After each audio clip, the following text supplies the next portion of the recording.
예, 오늘 요한복음 9장 13절로 34절에 있는 말씀을 가지고 당신의 주 되신 하나님은 공평하십니까? 라는 제목으로 말씀을 전합니다. 우리 다 같이 한번 인사할게요. 옆 사람 같이 하시고 앞뒤 사람 같이 하실 때 지난 한 주간 동안 평안하십니까? 인사합니다.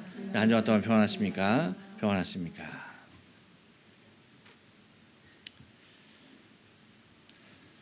여러분, 2020년 다니엘 기도를 통하여서 은혜 많이 받으셨나요? 네. 우리 교회가 다니엘 기도회를 접하게 된 것이 우리 김균환 장로님께서 그렇죠? 오셔서 목사님 다니엘 기도회라는 게 있습니다. 그러는 거예요. 아, 그래요? 그게 뭔데요? 그래서 소개를 받고 그 해부터 그래서 우리가 몇 년 됐나요? 3년째 한 거죠. 3년째 이제 하게 되었습니다. 근데 매년 느끼는 거지만 참 하나님의 은혜가 많이 임하는 것과 그리고 정말 지역을 초월해서 그렇죠? 교파 교단을 초월해서 교회를 초월해서 아버지 하나님 한 분을 모신 하나님의 자녀들이 그렇죠? 공간을 초월하고 그리고 시차도 다 다르잖아요, 그렇죠? 그 다른 다 각각 다른 그곳에서 지구상에서 함께 한 가지로 하나님을 찬양하고 한 말씀으로 은혜 받는다는 것이 그게 작은 일이 아니거든요. 굉장히 중요하고 좋은 일이 아닐 수가 없습니다. 그래서 올해도 어제로 그렇죠? 20일간의 다니엘 기도회가 은혜 가운데 잘 맞춰졌어요. 여러분은 어디서 은혜를 많이 받았는지 제가 잘 알지 못하지만 저는 은혜 시간 다 은혜를 많이 받았지만 그 중에서 19일 날 말씀을 전하신 최병락 목사님 그 목사님을 통해서 교회를 사랑하는 그 마음, 그 열정, 그렇죠? 그 하나님의 교회됨에 대하여서 말하는데 굉장히 큰 은혜와 도전을 받았습니다. 그리고 20일 날 했던 분 여러분 기억하십니까? 예, 정윤선 대표죠, 디자이너죠. 이분이 정말 그 주제를 갖다가 딱 그냥 제가 정말 어쩌면 잘 찾아냈다 싶을 정도로 너무나 아름다운 말을 갖다가 한마디로 축약을 했어요. 하나님에 대하여서 묘사한 것이 뭐냐면 하나님은 늘 옳습니다야. 은혜가 있는 분이야. 하나님은 늘 옳습니다. 이거는 은혜가 있으신 분이야. 은혜가 있습니다. 정말 그 제목 자체로 그냥 뻥 끝난 거야. 완전히 그걸로. 그래서 그 내용이 어떻든 하여튼 중요한 것은 그렇죠. 우리가 고백할 수 있는 하나님 뭐예요? 하나님은 항상 오르셔요. 그렇죠? 그러니까 하나님의 기준이 되는 것이고 우리가 하나님을 믿고 따라갈 수가 있는 거예요. 만약에 잘한 것 같이 그럴 때도 있고 그럴 때도 있으면 이거 안 되잖아요. 그렇죠? 그 모습이 있었던 것 같아요. 그리고 이제 또 찬양팀 중에서는 제가 보기에는 이것도 19일 날 했던 분인지 언젠가 19일 맞나요? 예. 인천 크리스천 학생 연합팀 마라나타 프레이즈 팀인데 이 팀이 찬양을 정말 은혜스럽게 인도하는 것 같아서요. 여러분 거기에 나오는 그 찬양팀들 내노라는 찬양들입니다. 한국교회에서 알아주는 교회들이 정말 대표성을 가지고 파송해서 부르는 찬양팀들이에요. 그리고 지금 한국교회의 그런 찬양의 흐름을 대변하는 그러한 모습인 것입니다. 그런데 제가 이 팀, 이 마라나타 프레이즈 인천 학생 연합팀이 나오기 전까지 늘 좀 아쉬운 부분들을 이 찬양팀이 아주 말끔하게 씻어버렸어. 그것이 뭐냐면 여러분, 하나님을 예배하는 중에 찬양하는 것들은요, 모든 것들이 다 특별히 이제 한 30분 정도 또 찬양 같은 거 하잖아요. 그러면 그 찬양은 전적으로 무엇이 중심이 되냐면 하나님의 영광이 중심이 돼야 되는 거예요. 곧 나에게로부터 모든 것이 다 누구를 향하여서 올라가고 집중되고 영광되어야 합니까? 하나님에게로예요. 근데 여러분, 많이 제가 다른 팀을 통해서 아쉬움을 느꼈던 건 뭐냐면 다른 건 아니에요. 찬양을 사람이 중심이 되도록 유도하는 팀들이 많았다는 거예요.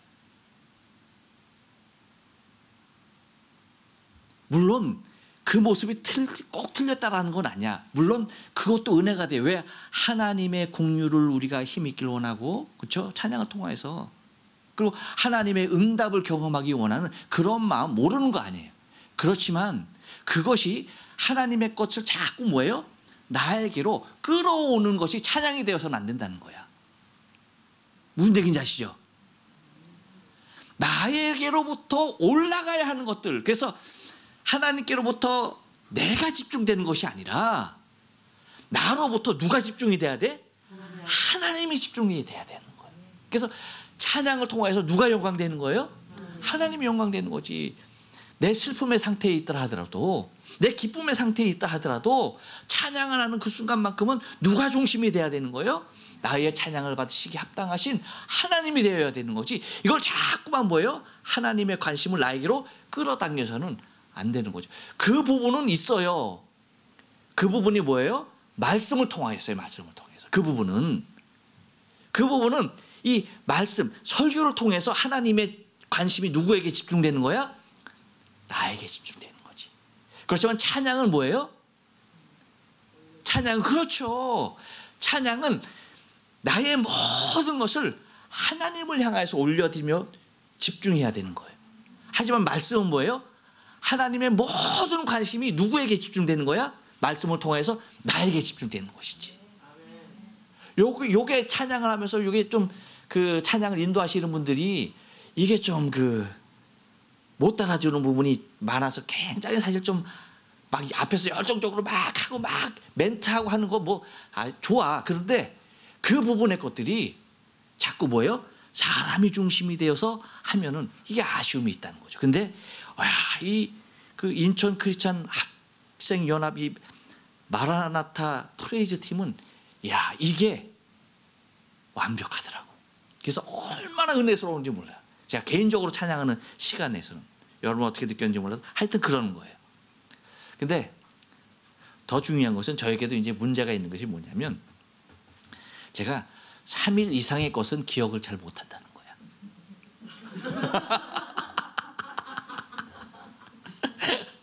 그래서 최병락 목사님 것까지만 제가 기억이 가물가물하고 그 전에, 그러니까 3일 이상이 되면은 제 기억에서 뭐예요? 하나부터 열까지 싹 사라지는 거예요. 싹 그리 사라집니다. 물론 제 설교도 그래요. 제가 무슨 설교를 했는지 저는 설교 마치면 뭐예요? 깜깜하게 잊어요. 그래서 제가 여러분 주일날 새벽에 일찍 교회 나오는 이유도 다른 게 아니야. 이유가 뭐예요? 설교 준비하러. 다른 목사님들은 주일 지나면 월요일부터 바로 설교 준비하신대. 근데 저는 안타깝게도 준비하면 다 까먹어. 기억이 안 나. 그래서 그날 당일에 일찍 나와서 준비를 해야만이 그나마 기억하고 뭐예요? 여러분에게 말씀을 전할 수 있다는 거죠. 제가 이 말씀을 왜 드리냐? 이거 저의 굉장한 핸디캡이에요. 근데 제가 무엇을 얘기하고자 오늘 주제가 되는 당신의 주 되신 하나님은 당신에게 공평하십니까? 이 모습에서 저는 공평합니다라고. 저의 기억력은요 정말 아무것도 없어요. 그런데 그 기억력을 초월해서 기억력이 부족하다 보니까 하나님께서 다른 방면으로 은혜를 주시는 모습이 있다는 것이 정말 귀하고 감사하지 않을 수가 없다는 것입니다. 여러분, 다니엘 기도회 20명, 아니 그 21일째 되는 그 이제 개인적인 그 간증을 하는 많은 사람들, 그 사람까지 20명이 넘는 간증자들 통해서 여러분 나타나신 하나님은 뭐예요? 언제나 옳았고 결과적으로 뭐예요? 언제나 공평하시다는 게 공통된 모습이에요. 그렇죠? 그러면 여러분, 여러분도 하나님의 공평성을 인정하시는가라는 거예요. 여러분도 하나님의 공평성을 인정하십니까? 할렐루야. 저는 오늘 본문을 통해서 하나님께서는 시대를 초월하여 공평하신 하나님이심을 발견하게 되었어요. 너무나 감사해요. 정말 감사해요. 이 본문을 통해서 하나님은 나에게 어떠한 메시지를 주실까 굉장히 궁금하고 가슴이 떨렸는데, 이 본문을 통해서 하나님은 공평하시다는 거예요. 무엇을 뛰어넘어서? 시대를 뛰어넘어 하나님은 언제나 공평하셨음을 발견하게 되었습니다. 여러분, 사실 우리가 많은 부분에서 하나님은 참 공평하시다라고 말은 합니다. 하지만 정말 내가 하나님을 향하여서 하나님, 당신은 공평하십니다 라고서 내 중심에서 고백할 수 있는가라고 하는 거예요.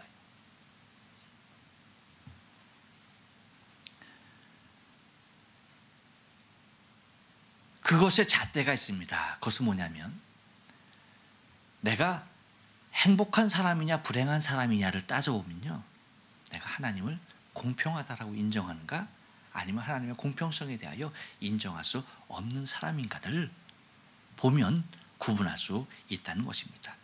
인간 불행의 시작이 여러분 어디에 있습니까? 그렇죠, 죄죠. 근데 봐요 여러분, 인간의 불행이 시작되는 것은요, 공평하지 못하다는 생각에서 출발한다는 거예요. 어디에서 출발한다? 공평하지 못하다는 생각에서 출발하는 거예요. 여러분 봐요, 사단의 유혹의 시작은요, 인간의 불행의 시작이었어요. 왜? 이것을 먹는 날에는 너희 눈이 밝아서 하나님같이 된다라고 사단이 얘기하죠. 이 말은 바꿔서 말하면 뭐예요? 지금은 하나님과 같지 않다라고 하는 불공평의 중심을 뭐 하는 거예요? 불어넣고 있는 거예요. 하나님과 겨누어서 공평치 못하다라고 하는 생각을 뭐 하는 겁니까? 불어넣고 있다라고 하는 것이죠. 곧 그렇게 타락한, 그래서 죄로 말미암아서, 그렇죠? 타락한 이 인생이 회복의 가능성이 있는 첫 걸음은 여러분 그럼 뭐라고 생각하십니까? 다른 것 아니죠. 우리의 죄가 하나님은 불공평하시다 해서 출발했으니까 우리가 온전한 모습으로 회복하는 첫 걸음은 뭐예요? 하나님은 공평하시다를 고백하는 곳에서부터 시작된다라고 하는 것입니다. 하나님의 공평성을 인정하는 그 순간 우리는 회복의 길로 접어든다는 것입니다. 여러분, 우리는 지난주 하나님의 주되심을 통하여서 안식일의 주인이신 창조주 하나님을 기억해야 할 것과, 그리고 절기를 통하여서 생명의 주인 되신 하나님을 기억해야 할 것에 대하여서 말씀을 드렸습니다. 일주일 지나서 기억 안 나요? 지금 말하니까 기억 없었는데 지금 말하니까 기억나죠? 네. 저도 기억이 없어서 찾아서 왔습니다.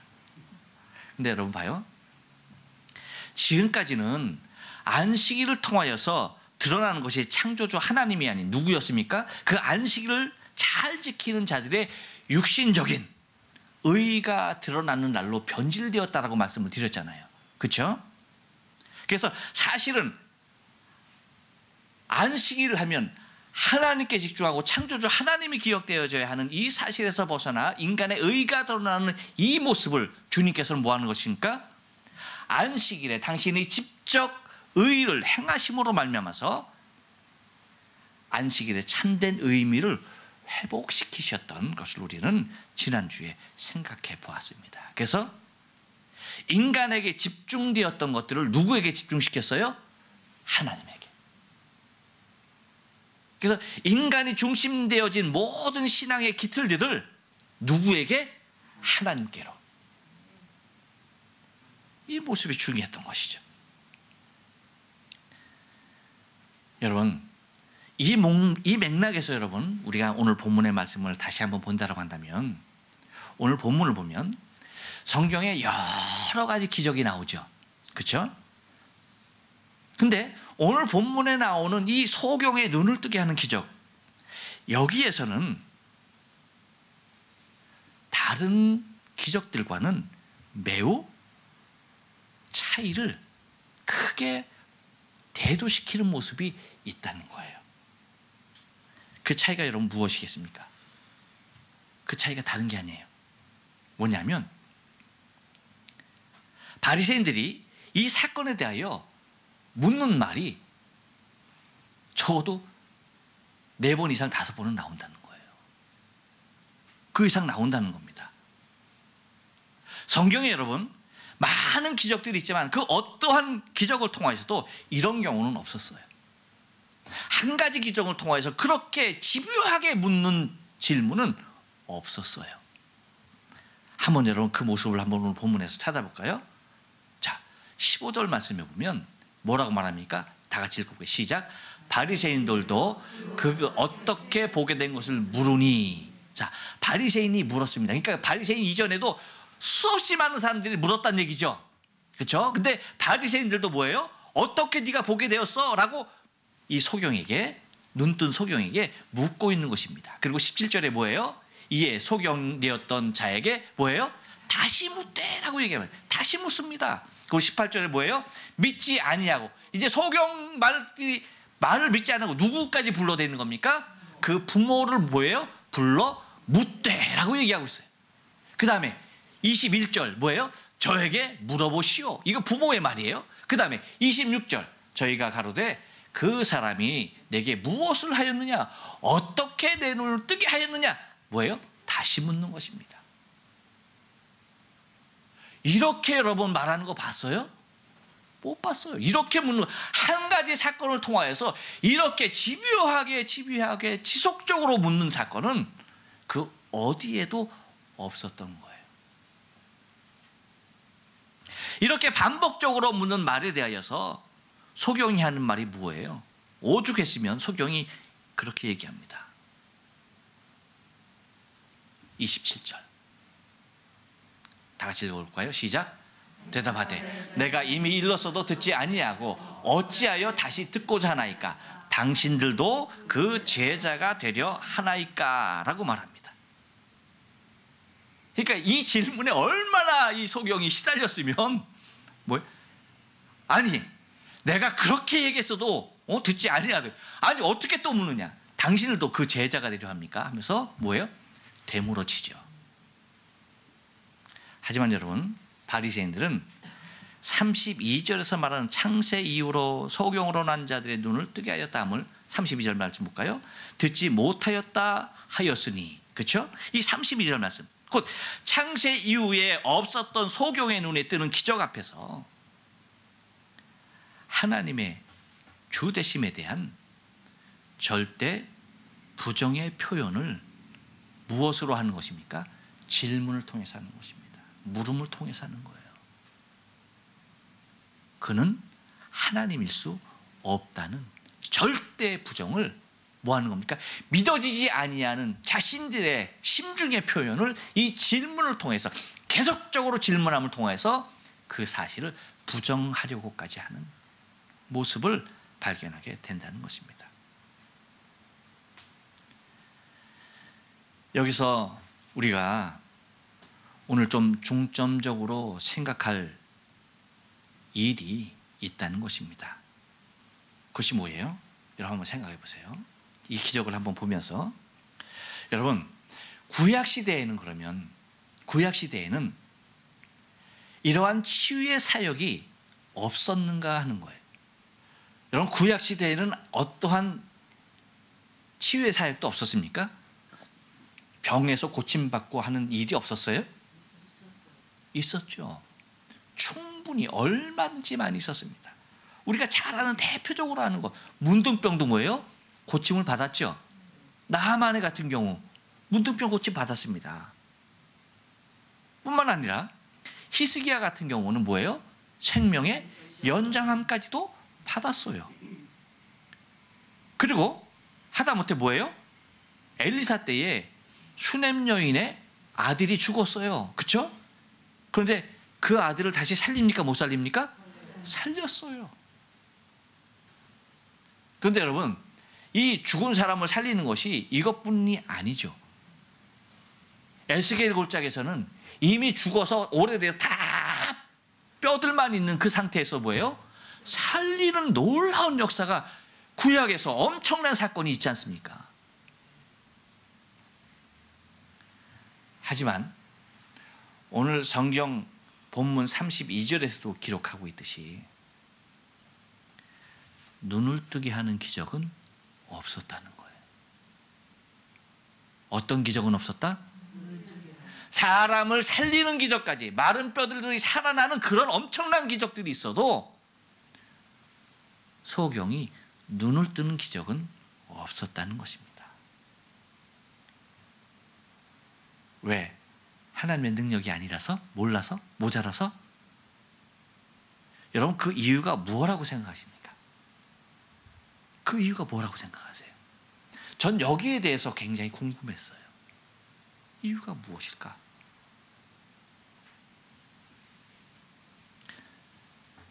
본질을 생각하면 됩니다. 여러분 보세요. 기적의 가장 큰 목적이 뭐예요? 기적의 가장 큰 목적, 그렇죠, 살아계신 하나님의 존재에 인정해 있습니다.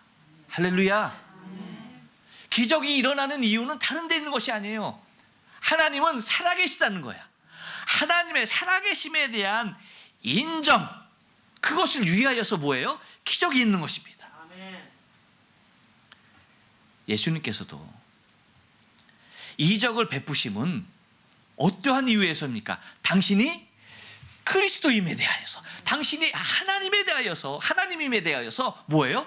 드러내기 위하여서 기적을 행하신다는 거예요. 이것이 기적의 본질이야. 그렇죠? 왜? 믿지 못하는 인생들을 향하여서 인간이 할 수 없는 이러한 일들을 행하심으로 말미암아서 이것은 사람이 아닌 우리를 창조하신 하나님이 살아계시고 하나님이 하셨다는 것을 나타내기 위함인 것입니다.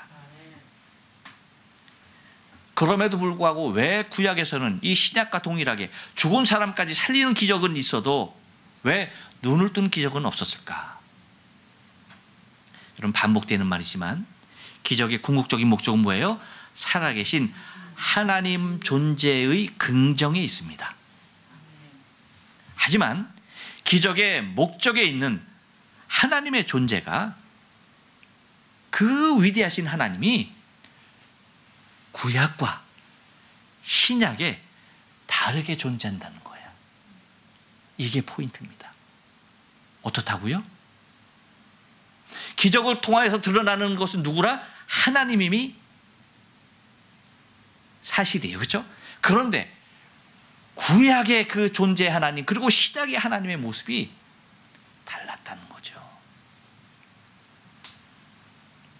눈치가 빠르신 분들은 다 캐치했을 거라고 생각이 되는데, 여러분 보세요. 구약의 성부 하나님은 영으로 계신 하나님이십니다. 믿습니까? 곧 영으로 계시다는 얘기는 뭐예요? 눈으로 확인이 불가능한 영으로 계시는 하나님이시라는 거예요. 그렇죠? 그렇기 때문에 오히려 여러분 구약에서는 앞을 보지 못하는 소경이 사물을 분별할 수 있는 정상적인 눈을 가진 사람들보다 영이신 하나님을 만나는 데 있어서 결코 불리한 일이 있습니까? 없습니까? 없다는 거예요. 무슨 말씀인지 아시죠? 구약의 시대의 하나님, 영으로서 계신 하나님, 직접 현현의 시대, 그 구약의 시대의 하나님, 영으로 계신 하나님을 내가 깨닫고 그분을 만나는 데 있어서는 이 육신의 눈은 아무런 의미가 없다는 거예요. 무슨 얘기인지 아십니까? 오히려 여러분 생각해 보세요. 눈으로 볼 수 있던 자들이 만들어낸 것이 무엇이었습니까? 기가 막힌 일입니다. 우상이 우상. 눈을 버젓이 뜨고 있던 사람들이 만들어내는 것이 무엇이다? 우상이었던 것이에요. 우상. 오히려 그들의 보는 눈이 영이신 하나님과 멀어지게 되는 계기가 되었다는 것이에요. 그런데 여러분 한번 생각해 보세요. 신약에서는, 그렇다면 신약에서는 눈에 보이지 않는 영이신 하나님께서 사람의 눈에 보이는 육체의 모습으로 이 땅에 오신 겁니다. 할렐루야. 그렇다면 여러분, 소경의 입장에서는 정상적인 사람보다 하나님을 인식하는 부분에 있어서 매우 불리한 상황입니까? 유리한 상황입니까? 그렇죠. 불리한 상황일 수밖에 없는 것입니다. 영으로 계신 분이라면 어차피 눈에 보이지 않기 때문에 소경이나 시력을 가진 사람이나 상관이 없는 것이죠.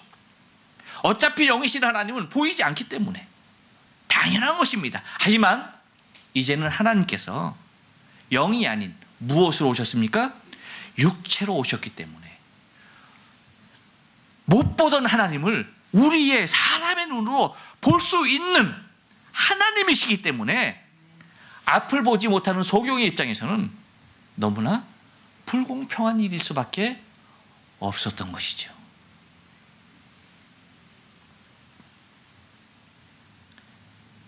그렇습니까? 안 그렇습니까? 그런 것입니다. 그래서 여러분, 누가복음에 보면 18장에 또 다른 소경이 나오죠. 누굽니까? 바디메오입니다. 바디메오. 이 사람이 한 것을 여러분 한번 보세요. 제가 특별히 좀 중요한 부분을 빨간 글씨로 써놨는데, 이 바디메오가 예수님이 지나가신다는 얘기를 들어요. 그렇죠? 그리고 그 사람이 수군거리는 소리를 듣고 36절에 보면 듣고 이 무슨 일이냐 물은데 왜 이것이 무슨 일이냐고 물었을까요? 그렇죠. 안 보이는 거야. 눈에 보이질 않는 거야. 그러니까 뭐예요? 답답한 거예요. 다른 사람들은 예수님이 지나간다는 거 보니까 알아요, 몰라? 아는 거야. 숨거리면 다 아는 거야. 근데 소경의 눈에는 안 보이니까 알아요, 몰라요? 모르는 거죠. 그러니까 여러분, 이 소경이 외치는 모습을 보세요. 나를 불쌍히 여기소서. 나를 불쌍히 여기소서. 그리고 39절에서도 뭐예요? 나를 불쌍히 여기소서.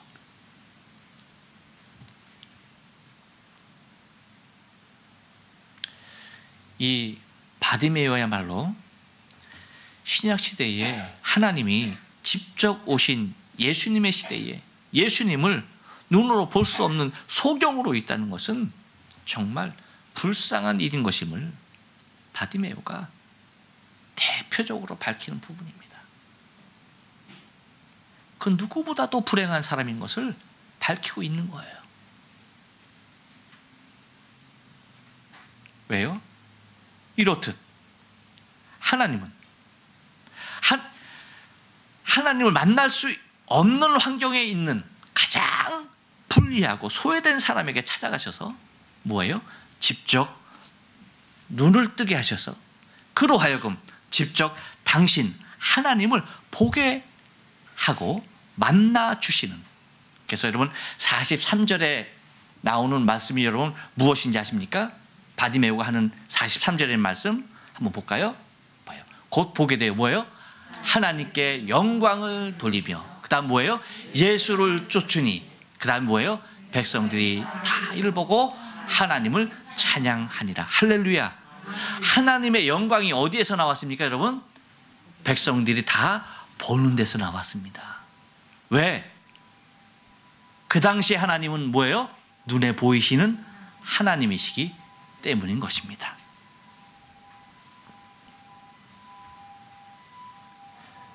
그렇기 때문에 하나님께서는 구약에서의 하나님과 신약에서의 하나님의 모습이 이렇듯 달랐는데, 눈에 보이는 하나님을 소경이 눈에 보게 함으로 말미암아서 그들에게도 뭐예요?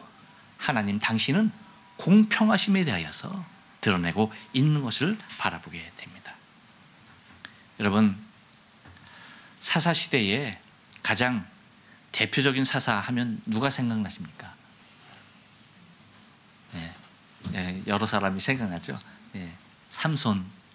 삼손 생각납니까? 애들이 굉장히 좋아하죠. 삼손. 여러분 보세요. 삼손도 나중에 앞을 못 보는 사람이 되었어요. 그렇죠? 앞을 못 보는 사람이 됩니다. 근데 그의 회복은 다시 눈을 뜨는 것이 왜 아니었을까라고 하는 거예요. 나중에 삼손이 다시 회복이 되죠. 그래서 하나님의 거룩한 일을 이루죠. 그렇죠? 마지막으로 이루면서 죽지 않습니까? 근데 그 회복이 눈이 다시 뜨는 거였습니까? 아니었어요. 그 시대에는, 아까도 말씀드렸지만 그 시대에는 하나님을 대하는 것이 우리 육신의 눈이 아니었어요. 그렇기 때문에 그의 회복은 육신의 눈이 아니었던 거예요. 여러분, 지금은 그럼 어떻습니까? 지금은 하나님을 인지함에 있어서 우리에게 더더욱 공평한 시대가 되었습니다.